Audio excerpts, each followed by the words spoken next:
Hello friends. तो आज हम पढ़ने चल रहे क्लास 12 बायोलॉजी ह्यूमन रिप्रोडक्शन का लेक्चर नंबर 6। इसमें आज हम पढ़ने चल रहे disorders related to male reproductive system. तो पहला जो डिसऑर्डर है जिसके बारे में हम पढ़ने चल रहे हैं वो है एडम। एडम एक शॉर्ट फॉर्म है ADAM, जिसका फुल फॉर्म होता है androgen deficiency androgen deficiency in aging male. तो जो androgen deficiency in aging male, ये जो 70 से 80 ईयर्स के जो मेल्स होते हैं उनमें ये मेनली मोस्टली होता है। इसमें क्या होता है कि जो एंड्रोजन का सिक्रीशन है वो उसका लेवल कम हो जाता है, वो बहुत कम अमाउंट में सिक्रेट होने लगता है, जिसकी वजह से हमको पता है कि जो एंड्रोजन से स्पर्म का फॉर्मेशन जो है वो एंड्रोजन की हेल्प से ही होता है। तो जब एंड्रोजन कम हो जाता है, मतलब टेस्टोस्टेरोन, डाईहाइड्रोटेस्टोस्टेरोन, ये सब जब कम हो जाता है तो स्पर्म का प्रोडक्शन भी कम हो जाता है और इससे एंड्रोपॉज भी बोलते हैं। तो ऑल्सो कॉल्ड एंड्रोपॉज।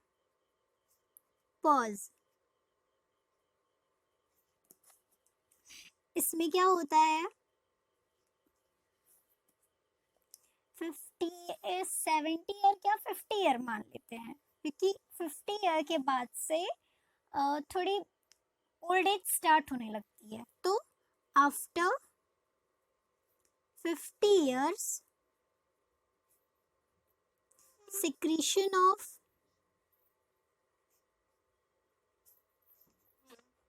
एंड्रोजन, मतलब वो testosterone, dihydrotestosterone and androgen binding protein, इनका जो सिक्रीशन है वो कम हो जाता है। सिक्रीशन ऑफ टेस्टोस्टेरोन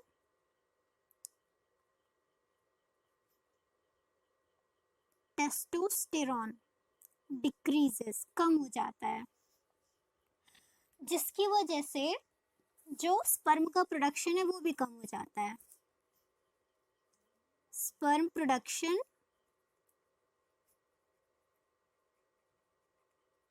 भी कम हो जाता है और जिसकी वजह से लिबिडो भी कम हो जाती है।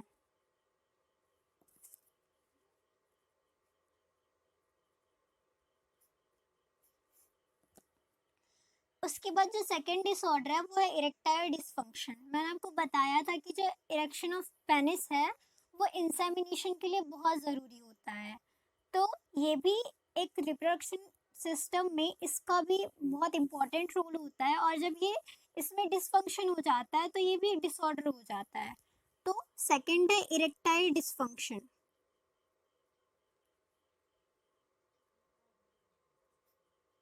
इरेक्टाइल डिसफंक्शन, इसमें क्या होता है, absence of erection of penis।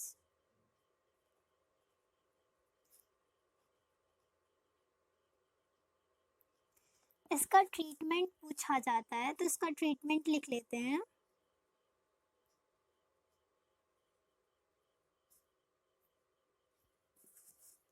इसका जो ट्रीटमेंट है, एक मेडिसिन है जिसका नाम है सिल्डेनाफिल साइट्रेट। सिल्डेनाफिल साइट्रेट, जिसे कॉमनली वाइग्रा भी बोलते हैं, और वाइग्रा। जो थर्ड डिसऑर्डर है वो है prostatic benign prostatic hypertrophy. Third है benign B sorry benign prostatic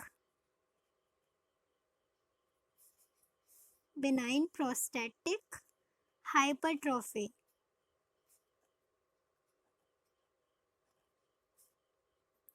इसमें क्या होता है, पहले तो आप, हाइपर वर्ड का मतलब ही होता है ज्यादा और ट्रॉफी वर्ड का मतलब होता है न्यूट्रिशन। इसमें क्या होता है, जो प्रोस्टेट होता है वो आप कह सकते हो कि जो प्रोस्टेट होता है वो कुछ ज़्यादा ही खा पी के मोटा तगड़ा हो जाता है, जिसकी वजह से यूरेथ्रा को वो कंप्रेस करता है। हमें पता है कि जो यूरेथ्रा होता है उसके ऊपर उसके ऊपर लगा होता है प्रोस्टेट ग्लैंड। तो जब प्रोस्टेट ग्लैंड कुछ ज़्यादा ही मोटा हो जाता है तो वो यूरेथ्रा को कंप्रेस करने लगता है, मतलब दबाने लगता है। तो ये भी एक टाइप का डिसऑर्डर हो जाता है। इसमें क्या होता है, इसमें enlargement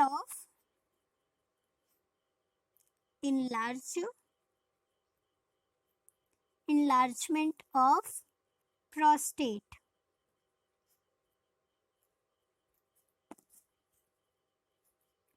और enlargement की वजह से क्या होता है, यूरेथ्रा कंप्रेस। और यूरेथ्रा के कंप्रेस होने से क्या होता है कि जो मिक्सचरेशन की फ्रीक्वेंसी होती है रात में वो बढ़ जाती है। मिक्सचरेशन का मतलब होता है यूरिन को एक्सक्रीट करना। तो इसकी वजह से क्या होता है, यूरेथ्रा के कंप्रेस होने की वजह से जो फ्रीक्वेंसी इंक्रीजेस, किसकी फ्रीक्वेंसी बढ़ जाती है, मिक्सचरेशन की।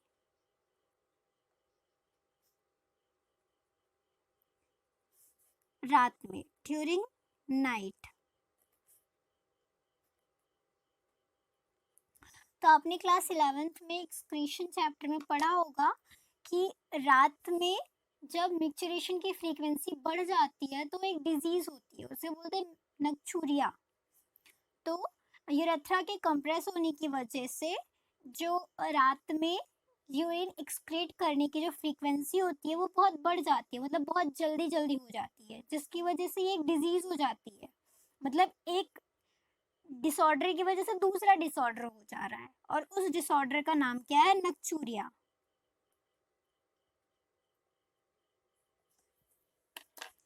उसके बाद आती है फोर्थ, जिसका नाम है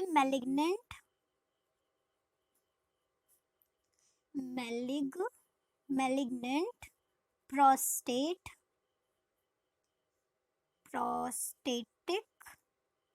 कैंसर।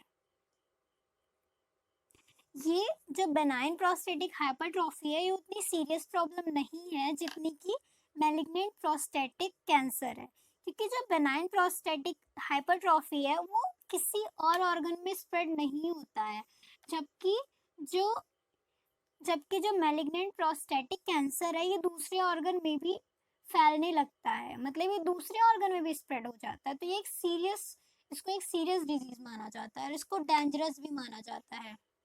तो इट स्प्रेड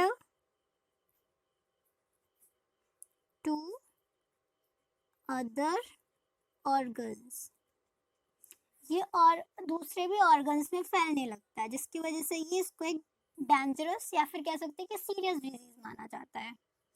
फिर जो फिफ्थ आता है वो है अस्पर्मिया। तो है अस्पर्मिया। अस्पर्मिया नाम से ही शायद आपको थोड़ा बहुत क्लियर हो रहा हो। ए वर्ड का मतलब ये होता है अब्सेंस, और स्पर्मिया का मतलब होता है स्पर्म, मतलब इसमें सीमन ही नहीं बनता। स्पर्म तो होता है पर उसका सीमन ही नहीं बन पाता है, मतलब नो सीमन प्रोड्यूसेस। फिर जो नेक्स्ट डिसऑर्डर है वो है azoospermia. Azoospermia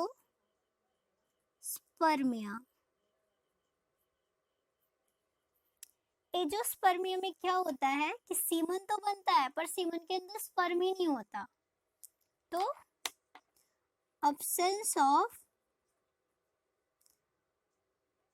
absence of sperm in semen, semen में स्पर्म ही नहीं होता तो वो सीमन किस काम का रहा। फिर जो नेक्स्ट है वो है ओलिगोजूस्पर्मिया या फिर कह सकते हैं ओलिगोस्पर्मिया। ओलिगोजूस्पर्मिया या फिर इसी को बोलते हैं ओलिगोस्पर्मिया। ओलिगो वर्ड का मतलब ही होता है लेस, इस वर्ड का मतलब ही होता है लेस। इसमें जो जितनी नॉर्मली होने चाहिए स्पर्म सीमन में, या फिर कह सकते हैं कि जितने सीमन या फिर जितने स्पर्म एक बार में निकलने चाहिए उतने नहीं होते, मतलब इनमें कम सीमन हो रहा है, कम स्पर्म हो रहा है, less sperm is present. Normally होने चाहिए 20 मिलियन, मतलब नॉर्मली 20 मिलियन नहीं होने चाहिए, पर ये लेस क्यों है, क्योंकि इसमें 20 मिलियन से भी कम होते हैं स्पर्म निकलते हैं। लेस का मतलब 20 मिलियन से भी कम, 20 मिलियन से भी कम स्पर्म निकल रहे हैं। जो उसके बाद डिसऑर्डर आता है नेक्स्ट, वो है टेरेटोजूस्पर्मिया। 8th है, हाँ, टेरेटोजूस्पर्मिया। टेरेटोजूस्पर्मिया में क्या होता है कि इसमें जो स्पर्म की मॉर्फोलॉजी होती है, मतलब उसका एक्सटर्नल स्ट्रक्चर जो होता है वो नॉर्मल ही नहीं होता है, मतलब जो स्पर्म बनते हैं वो एबनॉर्मल स्ट्रक्चर के होते हैं। तो एबनॉर्मल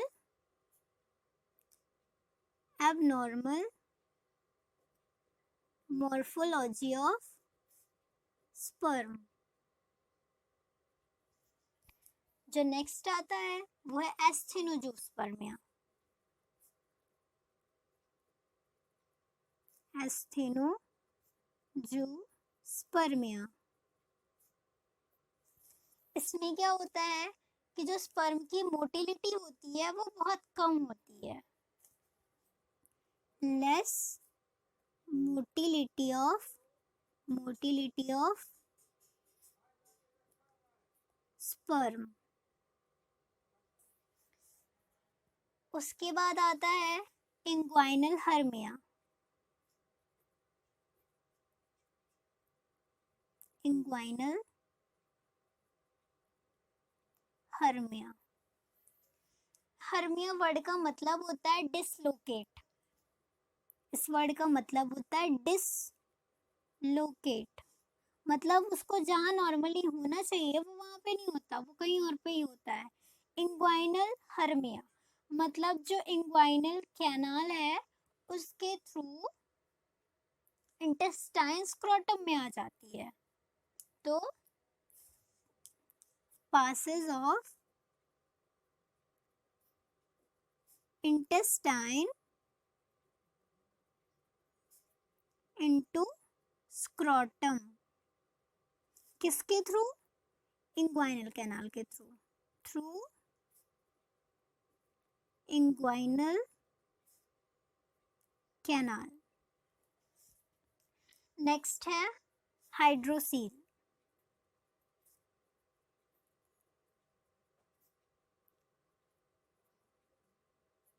हाइड्रोसील मतलब क्या होता है कि मैंने आपको बताया था कि ट्यूनिका एल्ब्यूजिनिया और ट्यूनिका वेजाइनालिस दोनों के बीच में थोड़ा सा स्पेस होता है, तो हाइड्रोसील का मतलब होता है उस थोड़े से स्पेस में थोड़ा सा फ्लूइड होता है, पर जब उन दोनों मतलब ट्यूनिका एल्ब्यूजिनिया और ट्यूनिका वेजाइनालिस के बीच में जो स्पेस है उसमें ज़्यादा फ्लूइड भर जाता है, तो वो ये डिसऑर्डर काज करता है।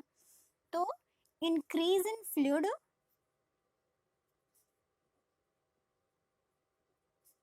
between tunica albuginea and tunica vaginalis, या फिर कह सकते हैं कि collection of serous fluid inside tunica vaginalis और collection of serous fluid in tunica vaginalis। जो नेक्स्ट डिसऑर्डर है वो है, डिसऑर्डर नहीं है, मतलब ये भी एक टाइप से कह सकते हैं कि ये रिप्रोडक्शन में बाधा डालता है, ये कह सकते हैं हम। तो वो है, नेक्स्ट है कैस्ट्रेशन।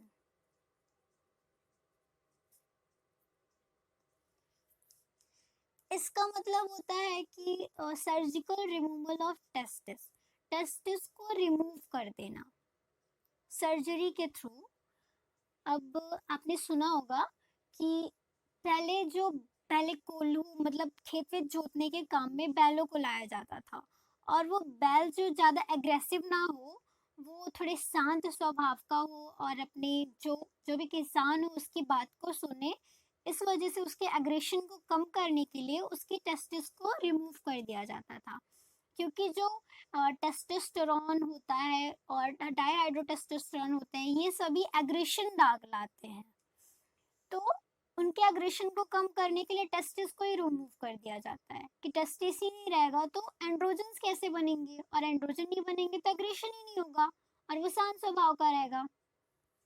तो कैस्ट्रेशन का मतलब होता है surgical removal of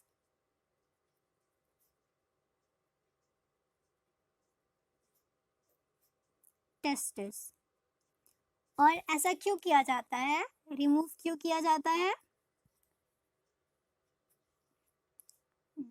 to decrease aggression,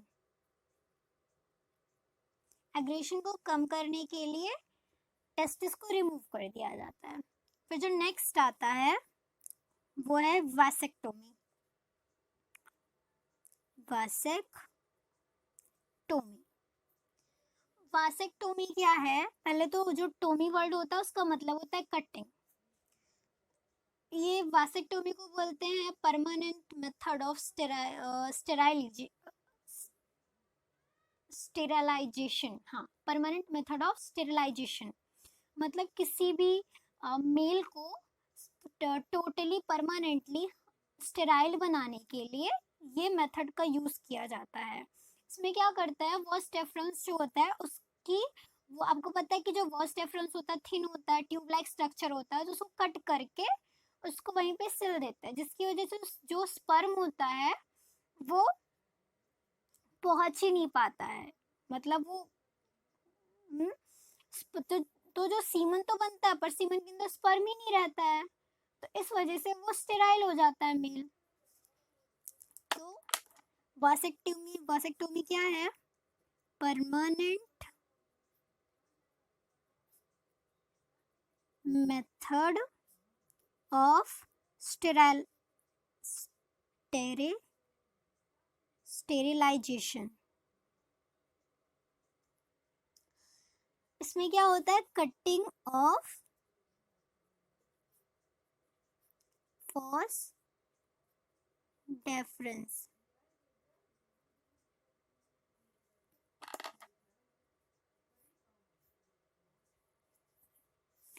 जो नेक्स्ट है वो है cryptorchidism. CRYPTO, cryptorchidism. इसमें क्या होता है कि जो टेस्टिस होता है वो स्क्रोटम में आता ही नहीं है, वो वहीं एब्डोमेन में रह जाता है। जब वो एब्डोमेन में रह जाता है तो स्पर्म का प्रोडक्शन ही नहीं हो पाता है, क्योंकि स्पर्म को बॉडी टेम्परेचर से 2 से 2.5 डिग्री सेल्सियस कम टेम्परेचर की जरूरत होती है, तो स्पर्म बन ही नहीं पाता है। तो ये भी एक मेथड है कि जो रिप्रोडक्शन में एक बाधा प्रोवाइड करता है। तो लिख सकते हैं इसको अनडिसेंडेड टेस्टिस। फिर एक टर्म आता है ऑर्चियोपेक्सी।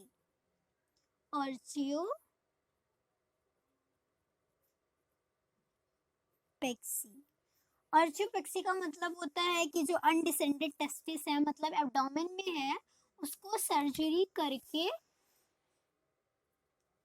उसको सर्जरी करके सर्जरी के थ्रू स्क्रोटम में लाना। तो surgery to descend testis in scrotum into scrotum।